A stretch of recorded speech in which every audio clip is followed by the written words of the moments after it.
welcome to Game Dev. I am Gabriel Casimiro, and today I show you how to make a simple camera movement without character components on Cave Engine. To do the mechanic that you saw at the beginning of the video, you need to create a camera entity.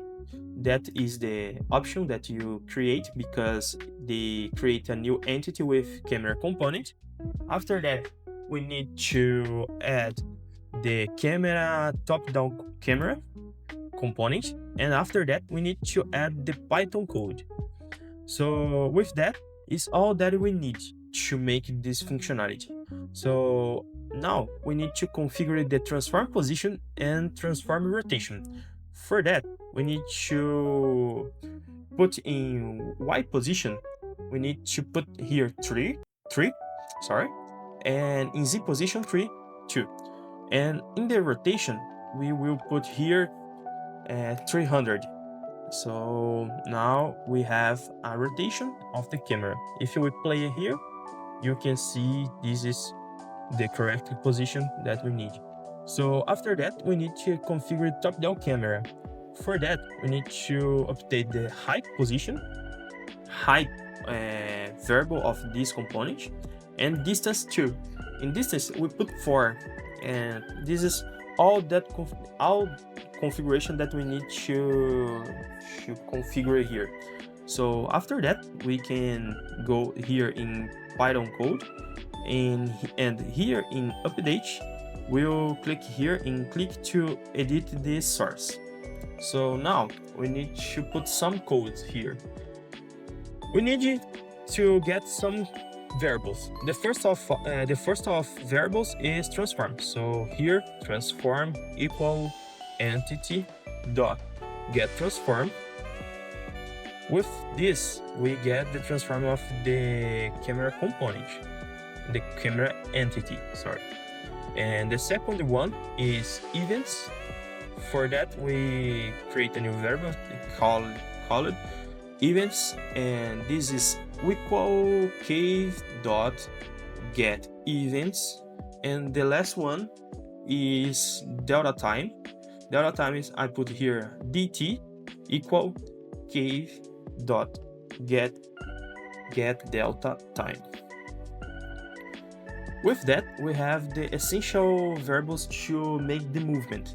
Now we need to get and save the inputs value on two variables, the variable x and variable z. For variable x, we need to get the input of the key D and A. So to do that, we need to put this code: events dot active cave event key D minus event active cave event key 8. For that, for this code here, we get the input of key A and D, and for Z we need to get the events of the keys S and W. To do that is the same of the code below. So events dot active cave event key underline S minus events active cave event dot key W. So with these two variables, we have all to make the movement. So now we need to get the world position of this component of this entity. With how we get is using the transform variable that contains the transforming component. So transform dot get world position, and now we need to create a new world position. So to new world position, we need to create a a new vector tree, so like this, and then now we need to pass a value. So word position, I copy this variable here, dot x plus x multiply with delta time and 4. In the in the y position, we don't need to update, so just put word position dot y. In the z position is the same that we made in the x position, so word position dot x plus z multiply with delta time and 4, and now we have the new position. Why we just multiply with delta time and 4? Because the 4 is the velocity that we can move, and delta time is to make more I don't remember the word, but more beautiful movement. So I show you how this works in a just second.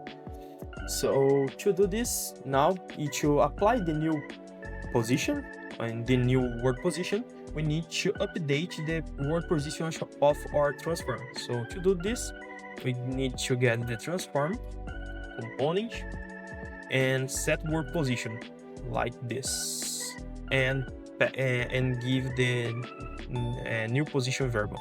So new WP, and with this we can play here, and the movement is occurring very good.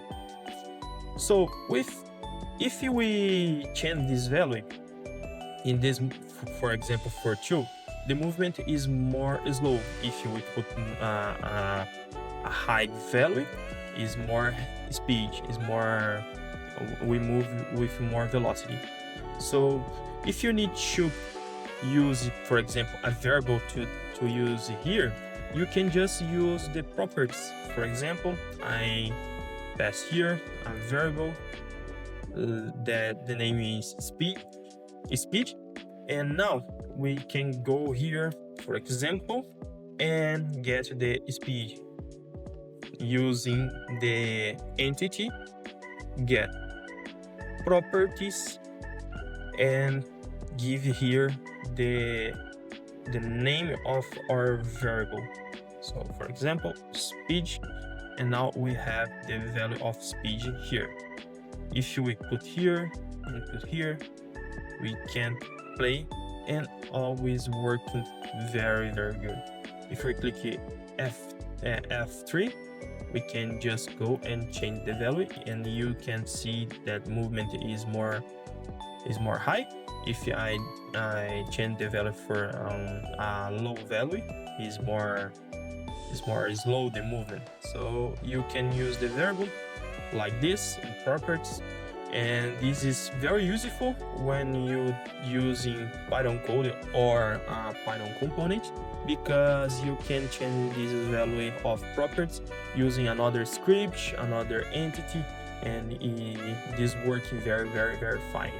So this is all of the first video of this channel. If you like the video, just click in the like and subscribe in my channel. Thank you for watching, and sorry for my English, it's not very good, but I try to improve my English skills.